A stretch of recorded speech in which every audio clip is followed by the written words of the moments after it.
Hello दोस्तों, एक और नई वीडियो में आपका स्वागत है। और आज हम लोग आए हैं उत्तर प्रदेश के आजमगढ़ जिले के खुशनामपुर गांव में, जहां पर स्थित है परमहंस अड़गड़ानंद महाराज जी का आश्रम। तो आज हम लोग अड़गड़ानंद महाराज जी के दर्शनों के लिए जा रहे हैं। आज की इस वीडियो में आपको उत्तर प्रदेश के गांव देखने को मिलेंगे और गांव के रास्ते। तो आप इस वीडियो को एंड तक देखिएगा, आपको हम पूरा आश्रम विजिट करवाने वाले हैं। तो अभी हम लोग महनाजपुर मार्केट से होते हुए इटैली मार्केट पहुंचे और इटैली मार्केट से अभी हम लोग जा रहे हैं खुशनामपुर गांव के रास्ते पर। खुशनामपुर गांव में अड़गड़ानंद जी का ये आश्रम गांगी नदी के किनारे पर बना हुआ है। आप लोगों में से कई लोग अड़गड़ानंद महाराज जी के बारे में नहीं जानते होंगे, तो मैं आपको इस वीडियो में अड़गड़ानंद महाराज जी के बारे में कुछ जानकारियां बताऊंगा। तो दोस्तों, स्वामी अड़गड़ानंद महाराज जी का जन्म ओसिया, जोधपुर, राजस्थान में हुआ था। अड़गड़ानंद महाराज जी जब अपनी 23 वर्ष की युवा अवस्था में आए तो उनका मन सांसारिक चीजों से दूर जाने लगा, जिसके बाद उनके मन में जीवन का सत्य जानने की इच्छा जागृत हुई। जिसके बाद 23 वर्ष की आयु में सन 1955 में अड़गड़ानंद महाराज जी चित्रकूट के क्षेत्र में पहुंचे। चित्रकूट का क्षेत्र कई वैरागी संतों की तपोभूमि रही है। इसी तरह के एक वैरागी संत परमानंद जी महाराज उस समय चित्रकूट के क्षेत्र में अपनी तपस्या और साधना में लीन थे। स्वामी परमानंद महाराज जी अपने शिष्यों सहित चित्रकूट के अनसुईया नामक क्षेत्र में निवास किया करते थे। स्वामी परमानंद महाराज जी को अड़गड़ानंद महाराज के आश्रम आने का पूर्वाभास कई वर्षों पहले हो चुका था। जिस दिन अड़गड़ानंद महाराज स्वामी परमानंद महाराज जी के आश्रम पहुंचने वाले थे, उन्होंने अपने शिष्यों को बता रखा था कि आज एक युवक यहाँ आने वाला है जो इस नश्वर जीवन के सत्य को जानना चाहता है। जिसके बाद स्वामी अड़गड़ानंद महाराज जी परमानंद जी को अपना गुरु मानकर उनके आश्रम में शिक्षा ग्रहण करने लगे। शिक्षा ग्रहण करने की अवधि के समय अड़गड़ानंद महाराज जी को अपने गुरु परमानंद महाराज जी की महानता का अनुभव नहीं हो पा रहा था और अड़गड़ानंद महाराज जी के मन में अपने गुरु के प्रति शंका उत्पन्न हुई। जिसके बाद उन्होंने रात्रि में एक स्वप्न देखा, जिसमें एक पवित्र ब्राह्मण ने उन्हें आकर बताया कि आपके गुरु में वह सारे गुण हैं जो एक महान ऋषि के अंदर होते हैं, तो आप अपने मन का संशय मिटाकर उनसे ज्ञान प्राप्त कीजिए। तो दोस्तों, अभी हम लोग आ गए हैं अड़गड़ानंद महाराज जी के आश्रम के बाहर और हम खड़े हैं मेन गेट के पास। आपको बाहर का व्यू दिखा देते हैं, यहाँ से कैसा दिखाई देता है। तो अभी मैं आपको आश्रम के बाहर का दृश्य दिखाता हूँ, आप चारों ओर का दृश्य देख सकते हैं कैसा है। तो हम आ जाते हैं अड़गड़ानंद महाराज जी की स्टोरी के ऊपर वापस से। उस दिव्य स्वप्न के बाद अड़गड़ानंद महाराज जी ने कभी भी अपने गुरु के ऊपर संशय नहीं किया और पूर्ण श्रद्धा और भक्ति से ज्ञान प्राप्त किया। अपने गुरु परमानंद महाराज जी से ज्ञान प्राप्त करके अड़गड़ानंद महाराज जी ने अपने लक्ष्य को प्राप्त किया। अपनी ज्ञान प्राप्ति के बाद अड़गड़ानंद महाराज जी ने लेखन का कार्य भी किया। यद्यपि उन्हें लेखन में किसी भी प्रकार की रुचि नहीं थी, लेकिन ईश्वरीय निर्देश के बाद उन्होंने समाज कल्याण के लिए कई पुस्तकें लिखी। उनके पहले प्रकाशन का नाम जीवन आदर्श और आत्मानुभूति थी। ये पुस्तक उनके जीवन चरित्र और उनके जीवन में घटने वाली आश्चर्यजनक घटनाओं के ऊपर आधारित थी। स्वामी अड़गड़ानंद महाराज जी ने ईश्वरीय निर्देश से एक और पुस्तक लिखी, जिसे यथार्थ गीता के नाम से जाना जाता है। यथार्थ गीता को अप्रैल सन 1998 में हरिद्वार में लगे कुंभ मेले के समय पर भारत गौरव से सम्मानित किया गया। स्वामी अड़गड़ानंद महाराज जी ने इन सभी पुस्तकों के अलावा भी कई अन्य पुस्तकें प्रकाशित की हैं। स्वामी जी ने अपने जीवन के 15 साल अपने गुरु के सानिध्य में सत्य की खोज में और शिक्षा प्राप्त करने में व्यतीत किए हैं। कुछ लोगों का यह दावा भी है कि स्वामी अड़गड़ानंद महाराज जी कई महीनों तक बिना भोजन और पानी के भी रह लेते हैं। दोस्तों, अभी हम लोग जहाँ पर आए हुए हैं, यहाँ स्वामी अड़गड़ानंद महाराज जी नहीं रहते हैं, पर ये उनके द्वारा बनाया गया एक आश्रम है, जहाँ समय समय पर धार्मिक कार्यक्रम का आयोजन किया जाता है। तो अभी आप लोग इस आश्रम को अंदर की तरफ से देख रहे हैं। अड़गड़ानंद महाराज जी का जो मेन आश्रम है वो छत्तीसगढ़ जिला मिर्जापुर उत्तर प्रदेश में बना हुआ है। इस आश्रम की स्थापना स्वामी अड़गड़ानंद महाराज जी के द्वारा ही की गई है।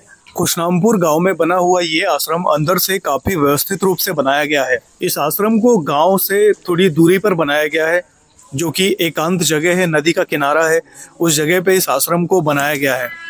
इस आश्रम में वर्तमान में जो संत महाराज हैं, उनसे हमारी जो भी बात हुई है वो आपको इस वीडियो में आगे दिखाने वाले हैं। पर इसके पहले आपको आश्रम के अंदर की और भी चीजें दिखा देते हैं। यहाँ पर एक कुटिया बनी हुई है जो कि संतों के साधना और जाप के लिए बनाई गई है। ये जो क्षेत्र आप देख रहे हैं यहाँ पर संतों का निवास स्थान है। यहीं पर संत निवास करते हैं जो इस आश्रम के अंदर रहते हैं। ये आश्रम काफ़ी बड़े एरिया में फैला हुआ है, जैसा कि आप सभी लोग देख पा रहे होंगे। लेकिन उसके बाद भी इस आश्रम को बहुत अच्छी तरीके से मेंटेन किया जा रहा है। यहाँ पे सफाई का विशेष ध्यान रखा गया है। तो चलिए अभी हम लोग आगे की ओर चलते हैं, जो कि गुरु महाराज का मेन मंदिर है। वहाँ चलते हैं और संत जी से बात करते हैं। दोस्तों, इस आश्रम के विषय में एक और जानकारी मैं आपको देना चाहता हूँ। वर्ष 2011 में खुशनामपुर गांव में इस आश्रम को बनवाया गया था। तो हमारी इस आश्रम में मौजूद संत महाराज से जो भी बातचीत हुई है वो आपको सुनवाते हैं। 2011 में बना है। अच्छा, तो ये मतलब जी ने बनवाया? हाँ। अच्छा, वो खुद आए थे? हाँ। अच्छा अच्छा अच्छा। परमहंस आश्रम में ही ना तब आए थे ना, त्रिशूल की स्थापना हुई। अच्छा, ये उन्हीं ने किया? हाँ। आ रहे हैं, फिर एक नई तैयारी हो रही है, देखिए। अच्छा, वहां से प्रार्थना मंडल हेलीकॉप्टर से तो जाते हैं स्वामी जी। अच्छा अच्छा। हाँ, उम्र बहुत ज्यादा है। अच्छा, अभी फिर आएंगे घर पर? हाँ, देखिए अब प्राणी के पास मनुष्य के अंदर है और किसी के अंदर नहीं। और वही जब भजन करेंगे तब मन और विषयों की इंद्रियों के संयोग से संसार में नरक नहीं भोगता है। जब आप भजन करेंगे, जैसे ध्यान लगाना, जैसे भगवान बता रहे हैं योगेश्वर श्री कृष्ण, केवल लोग इस तरह ध्यान लगा करके बस इतना ही धीरे धीरे अभ्यास करते करते करते करते और गुरु भगवान की कृपा से तब ये तीसरा नेत्र खुलता है। ये जिसको ब्रह्म ग्रंथ कहा गया है। तब जो है ये युद्ध शुरू होता है। जो गीता का ज्ञान है भगवान श्री कृष्ण ने जो अर्जुन को दिए हैं, वो पूरे मानव मात्र को, पूरे विश्व के लिए ऐसी बात नहीं। सबको भजन करने का अधिकार है, ठीक है भैया। पापी से भी पापी को भजन करने का अधिकार है। क्या बदलता है? केवल मनुष्य का स्वभाव बदलता है। स्वभाव माने चरित्र होता है, और मनुष्य का चरित्र ही दो प्रकार का, एक असुरों जैसा, एक देवताओं जैसा। जब ये शरीर के अंदर एक 9 दरवाजों वाला मकान है, 10वें दरवाजा में ताला बंद है, ठीक है ना, तो यही 9 दरवाजों से विषयों का पान करता है संसार की। जब यही सब दरवाजों को बंद करके ब्रह्मरंध्र में एकदम लग जाएगा, तब उसको संसार बाहर मिल जाता है, ठीक है। तब वही ब्रह्म तत्व को जानता है, वही ब्रह्म को जानने वाला, तब वो ब्रह्म को जानने वाला ब्राह्मण होता है। जन्म से कोई न ब्राह्मण होता है, न वैश्य होता है, न शूद्र होता है, न क्षत्रिय होता है। ये तो लौकिक मान्यताएं हैं, ठीक है ना। बाबू जी, परमहंस क्या होता है? परमहंस का मतलब होता है कि जिनको किसी चीज की न कामना है, न किसी चीज की इच्छा, वो स्वयं हर चीज को जानते हैं, त्रिकालदर्शी होते हैं। भूत भविष्य वर्तमान तीनों एक जगह बैठ करके जानते हैं, वही परमहंस होते हैं। उनको मतलब वो संसार के मालिक है, वही शिव से भी बड़े होते हैं, वही राम है, वही कृष्ण है। यही स्थिति सबके अंदर। मनुष्य को पाने के लिए मनुष्य चाहता है, लेकिन पाता नहीं, मतलब साधन नहीं, रास्ता नहीं मिलता है, तो रास्ता ही परमहंस से मिलता है।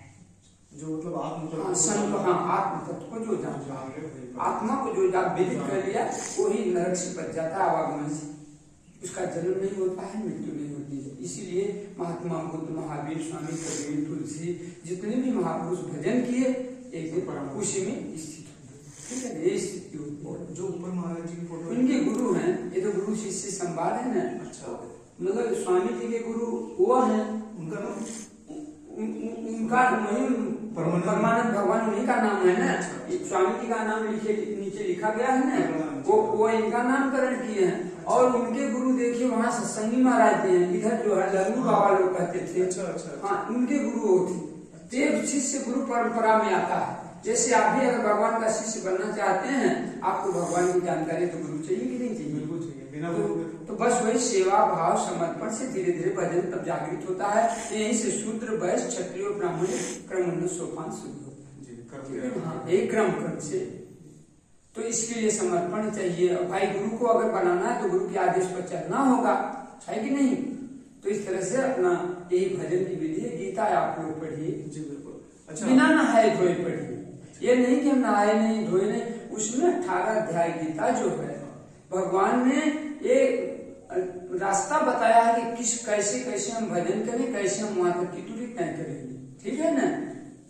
अच्छा, आपके जैसे आश्रम है तो इससे अगर कोई जुड़ना चाहे तो किसी भी जाति वर्ग का हो जो, हाँ हाँ, को जात से मतलब नहीं होता है।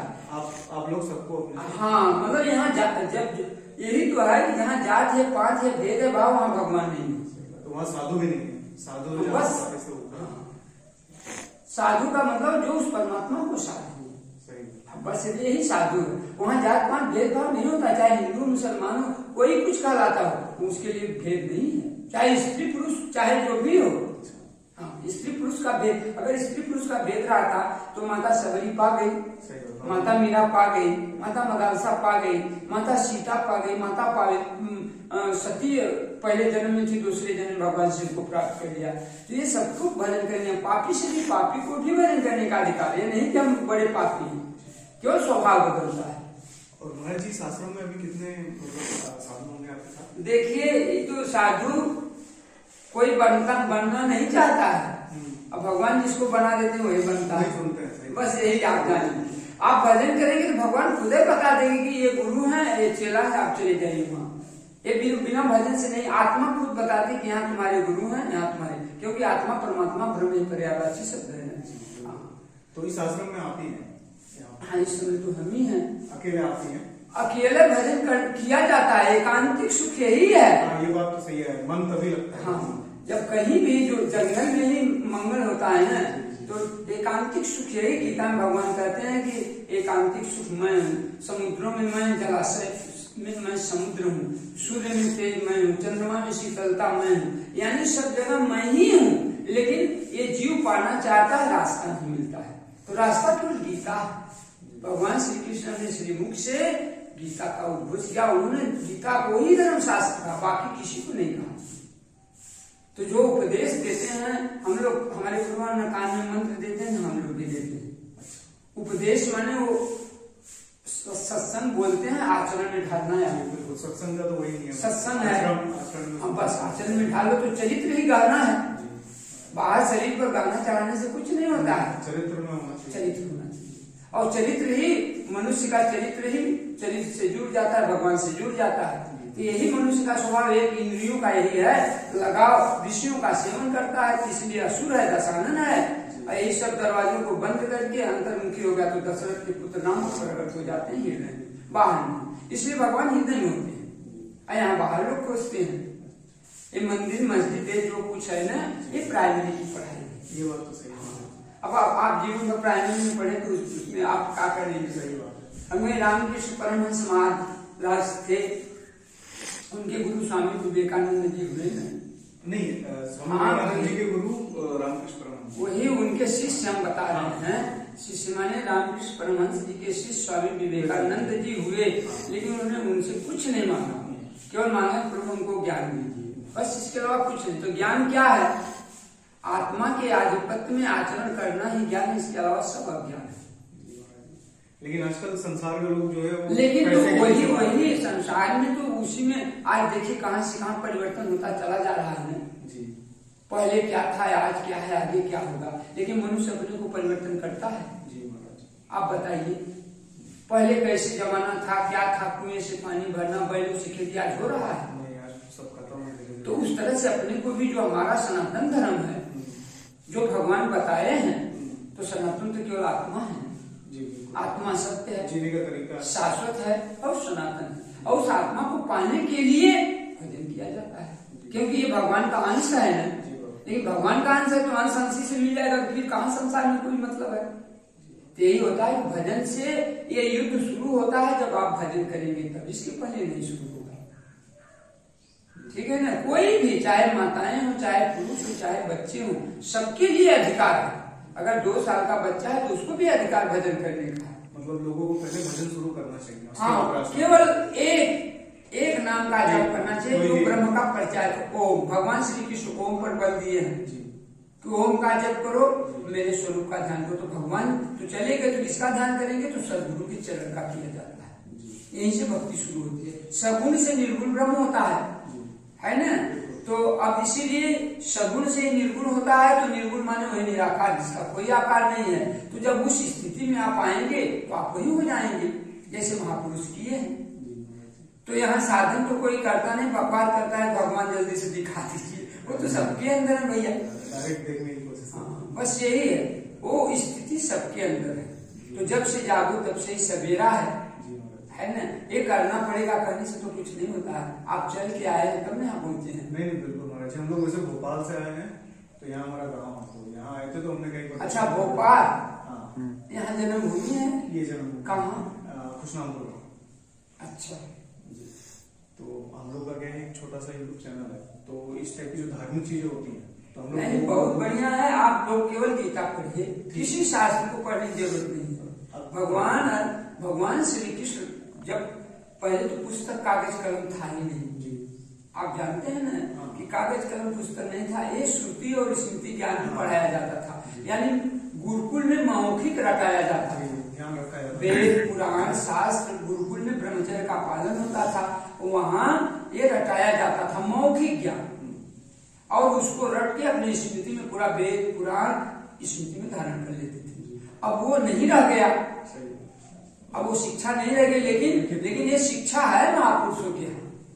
हाँ रटाया जाता है। स्वामी जी के यहाँ भी हम लोग जाते हैं, बैठ करके शांति से एकदम भजन करते हैं। स्वामी जी अभी कहाँ रहते हैं? अभी इस समय हेड ऑफिस छत्तीसगढ़ है, लेकिन स्वामी जी तो आश्रम बहुत है ना वृंदावन वगैरह में। इस समय छत्तीसगढ़ है, मिर्जापुर चुनार है ना। अच्छा, तो वहाँ आश्रम में बहुत बड़ा आश्रम है स्वामी जी का। हाँ स्वामी जी का, वहाँ भजन किए। जगतानंद में स्वामी जी भजन किए, बर्चन में किए, बर्चन मध्य प्रदेश में पड़ता है। तो इस तरह से जगह जगह, बम्बई में पालघर में आश्रम है, और यहाँ कल क्या नाम से कि पालघर तो बम्बई में है, और दिल्ली में खीर है, वहाँ आश्रम है स्वामी जी का, फरीदाबाद में। तो स्वामी जी जाते आते हैं, जहाँ भी रहता है तो वो केवल उपदेश करते हैं। स्वामी जी कान में मंत्र नहीं देते, ये करो, केवल गीता भगवान ने उनको जबरदस्ती गीता लिखवाया स्वामी जी। अच्छा। हाँ, वो काहे से कि आज लोग कहते हैं संस्कृत भाषा है, हिंदी भाषा में भगवान नहीं होते हैं भाई। हर जगह भाषा बदल जाती है कि नहीं? भाषा हर जगह बदल जाती है, तो भाषा का ज्ञान रहेगा तभी तो आपको हर चीज का अनुभव होगा। इसलिए आज लोग पढ़े लिखे हैं तो अपने धर्मशास्त्र को जानना चाहिए। जब आप अपने धर्मशास्त्र को जानेंगे, थोड़ा सा आचरण में करेंगे, तो भगवान आपके साथ उठाने लगेंगे, बैठाने लगेंगे, अनुभव में मिलेंगे, बताएंगे हाँ बेटा आप सही रास्ते पर लगे। तो यही एक जन्म में कोई पाता नहीं, कई जन्मों में पा जाता है, या इसी जन्म में आपको पाना है तो कठोर तपस्या से इसी जन्म में भगवान को पा सकते नहीं। अगर कुछ पुण्य कर्म नहीं होता तो आप जैसे संतों के दर्शन नहीं होते। हाँ, तो वही हम कह रहे हैं ना भैया कि ये समर्पण की बात होती है, ये कहने की बात नहीं होती। सही बात। ये बिना कहे कहीं सुनी नहीं जाती। जब भगवान जिसके हृदय में प्रकट होते हैं तो वही जानता है, दूसरा नहीं जानता। सही बात है, क्योंकि वो सबके हृदय में है, और ये अवतरण विधि सबके अंदर है। मानव दानव दो जाति है, हमने कहा ना, यही मानव है। जब 9 दरवाजों को समेट करके ब्रह्म तत्व में स्थित हो जाता है तो ये मानव हो जाता है। और यही नियम ब्रह्म पीयूष का पान करती हैं, यही दानव है, यानी दशानन है राम। अलग से कोई राम है, कोई राम है। राम से लड़ोगे तो राम को पाओगे, रावण से लड़ोगे तो रावण को प्राप्त करोगे। तो लड़ना है तो राम से लड़ो भैया। तो यही नाम का जाप किया जाता है, श्वास में वही नाम ढल जाता है। श्वास आई तो गई तो आई तो, तब एक तीसरा दरवाजा धीरे धीरे जब ब्रह्मनंद खुलता है तब आपको मालूम हो जाए कितना जन्म लेना है। मतलब कि भगवान को पाने के लिए एक कोई नाम, बस एक नाम का जाप करो। हाँ, ये नहीं कि हम नहाए हुए हैं, कोई मतलब नहीं। इसमें केवल इतना है अपने इंद्रियों और मन को जीतना है।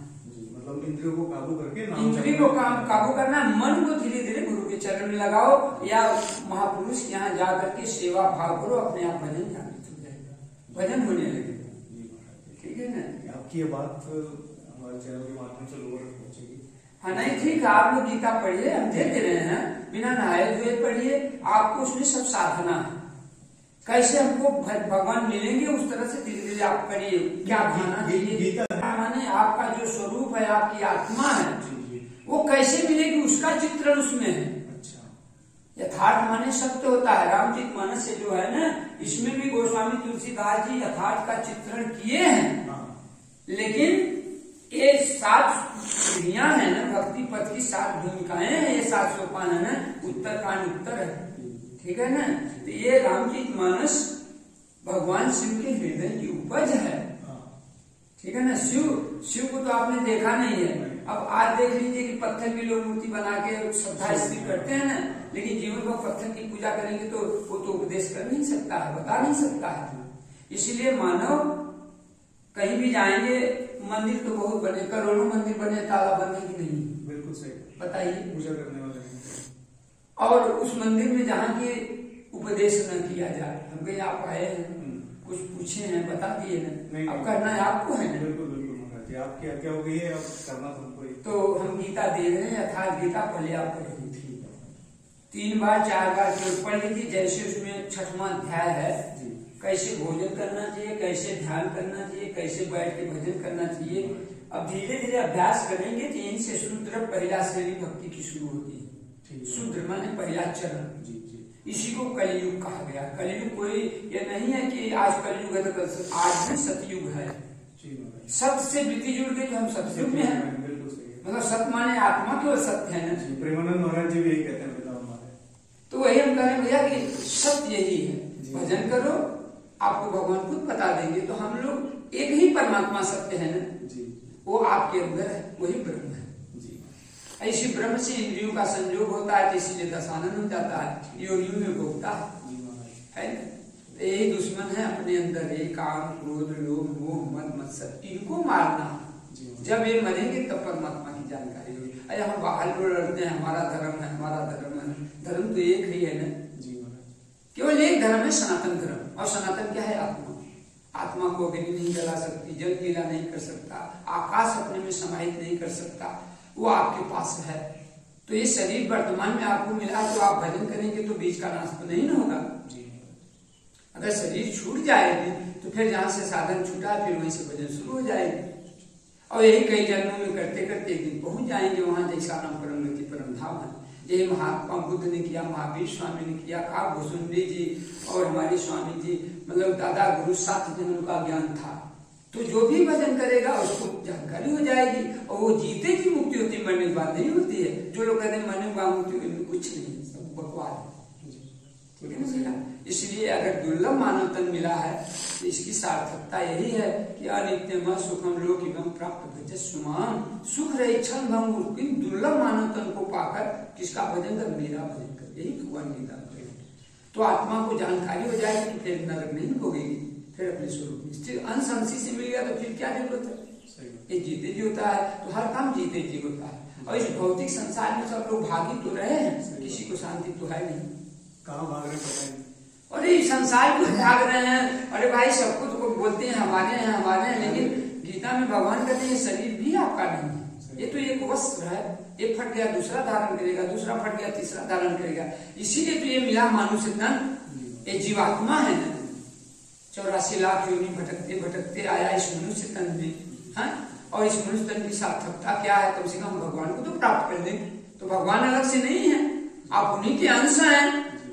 अब उनका कहना मानेंगे तो वही आप हो जाएंगे, जो वो है, जो कृष्ण है वही आप हो जाएंगे। कोई महापुरुष तो ये नहीं कहता कि आप नहीं हो जाएंगे, आप नीचे अधम है। लेकिन गुरु से ज्ञान होता है, वो भी गुरु वही परमहंस सदगुरु होते हैं, उन्हीं का ध्यान किया जाता है। संतों के संग से भजन शुरू हो जाती है, यहीं से पढ़ाई शुरू हो जाती है। तो गुरु ग्रंथ है गीता, पहले आप पढ़िए, धीरे धीरे आचरण में करेंगे तब ये युद्ध शुरू होगा, तब मन भागेगा विषयों की ओर।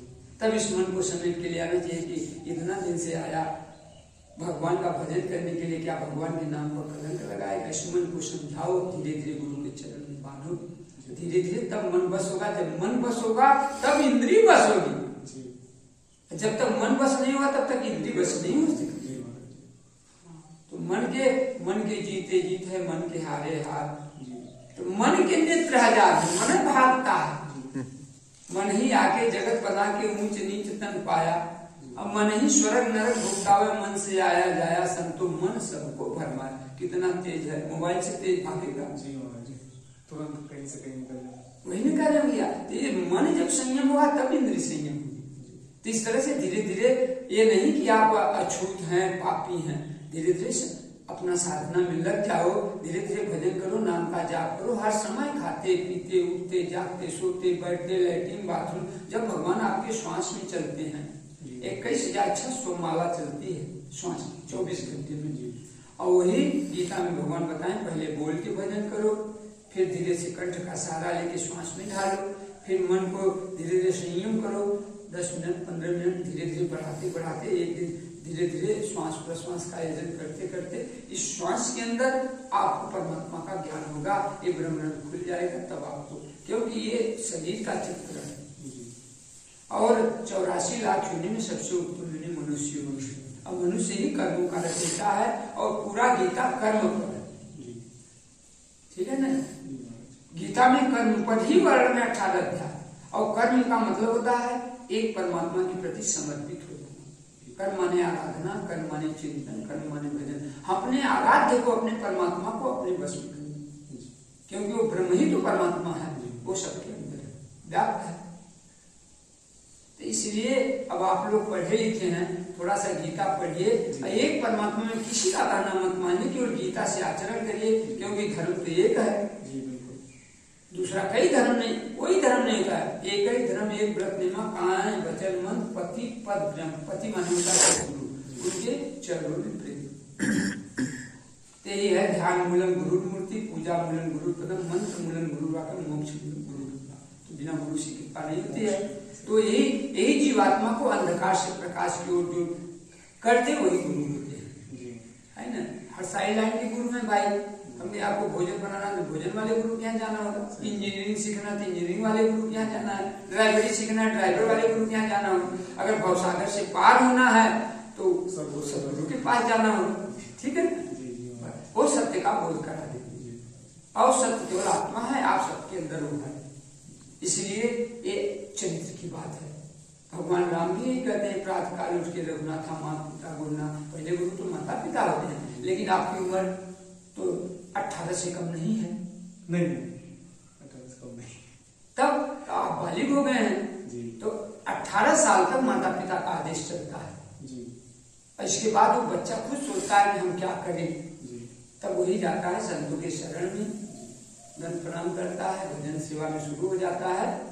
एक दिन वो ब्रह्म पीयूष का पान करता है, फिर उसके लिए न शादी है न ब्याह है न कुछ नहीं, वो भगवान खुद हो जाता है, यही होता है। और यही विषयों का पान किया, यही इंद्रियों का योनि में संयोग किया, तो उसका परिणाम मिला तो भगवान को दोषी बनाता है, अपने को नहीं कहता है हमारा गलती है, बस।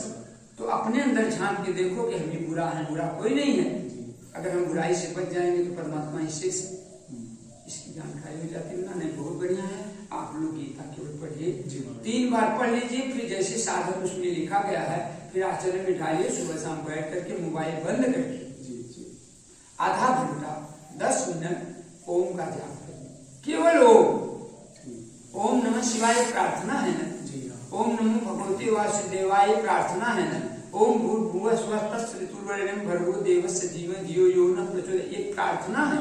गीता में आपको सब मिलेगा, ठीक है ना। गीता में मार्कंडेय ऋषि तपस्या किए, ये गुरु शिष्य संवाद है, और आज खुशनामपुर को कोई नहीं जानता था जी, और आज देख लीजिए ये 16 अक्षरों में आश्रम है ना, स्वामी जी आ गए विश्व गुरु, आज कहीं से पूछेंगे आपकी नहीं परमहंस आश्रम खुशनामपुर में है, आश्रम पर जाके पूछ लीजिएगा, कहीं भी महात्मा कहते हाँ वहाँ फलाने महात्मा रहते हैं।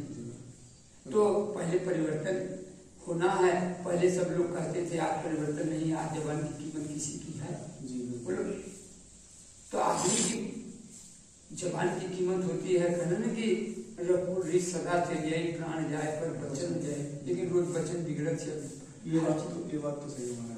अब देखिए पहले लोग जनसंख्या कम थी, पहले सरकार क्या था, वो जिसके घर में लोग रहते थे तो कहेंगे एक दिन आज यहाँ पे भर्ती कर दी, अब आज घुस देने पर नौकरी नहीं मिल रही है, गलत कर रहे हैं। अब पहले जबरदस्ती उनको लोग दे करके लोग ले जाते थे कि कम से कम चलो, तो जनसंख्या बढ़े, जमीन तो वही है, तो इतनी जनसंख्या के लिए सब भोजन सामग्री तो सब व्यवस्था, लेकिन ऑक्सीजन है, प्रदूषण हर जगह है, गाड़ी घोड़ा मोटर पों पाक कर रहा, कहीं शांति तो नहीं जीव को। जब ये मन शांत होगा सब किसी चीज की कामना नहीं रहेगी तब तो कामने तो जन्म देती है जीव को अनंत योनियों में।